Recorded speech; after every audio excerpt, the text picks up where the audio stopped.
ମୁଁ କହିଦେବା ପାଇଁ ଚାହୁଁଛି ମୋ ଘର ହେଉଛି ମୟୂରଭଞ୍ଜ। ଆଉ ମୟୂରଭଞ୍ଜ ତ ଆପଣ ଜାଣିଥିବେ ଫେମସ୍ କ'ଣ? ଆମର ଫେମସ୍ ହେଉଛି ମାଂସ ମୁଢ଼ି। ସେ ଯାହା ବି ମାଂସ ହଉ, ସେ ଚିକେନ୍ ହଉ ମଟନ୍ ହଉ। ତ ମୁଁ ଏବେ ତ ଅଛି ହଷ୍ଟେଲରେ, ତ ମୁଁ ଗୋଟେ ମୟୂରଭଞ୍ଜର ବାସ୍ତବିକ ଫିଲିଂ ଆଣିବା ପାଇଁ ଆଜି ଯେହେତୁ ବର୍ଷା ହେଇଥିଲା, ବର୍ଷା ପାଗଟେ ଥିଲା, ବର୍ଷା ଦିନ ତ ଅଛି, ଏବେ ବର୍ଷା ଋତୁ ଚାଲିଛି, ବାହାରୁ ଚିକେନ୍ ମଗାଇ ଦେଇଥିଲି। ଆଉ ଏଇ ଦେଖନ୍ତୁ ମାଂସ ସହିତ ଚିକେନ୍ ସହିତ ମୁଢ଼ିକୁ ମଗାଇଛି। ଏଇ ଦେଖନ୍ତୁ, ଆପଣ ଖାଲି ଟେକ୍ସଚର୍ ଦେଖନ୍ତୁ, ଟେକ୍ସଚର୍ ଦେଖିକି କୁହନ୍ତୁ ଖାଲି।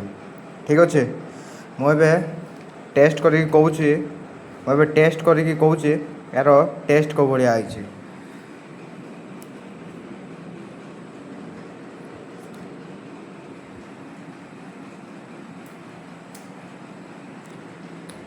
ଆନ୍ସର୍ ନାହିଁ, ବିଲକୁଲ ଆନ୍ସର୍ ଦେଇ ହେବନି। ଆପଣମାନେ କେବେ ଚିକେନ୍ ସହିତ ମୁଢ଼ି ଖାଇଛନ୍ତି କି ନାହିଁ? ଆମର ମୟୂରଭଞ୍ଜିଆମାନଙ୍କର ପ୍ରିୟ ଖାଦ୍ୟ ଟେଷ୍ଟ କରିଛନ୍ତି କି ନାହିଁ ମୋତେ କମେଣ୍ଟରେ କୁହନ୍ତୁ।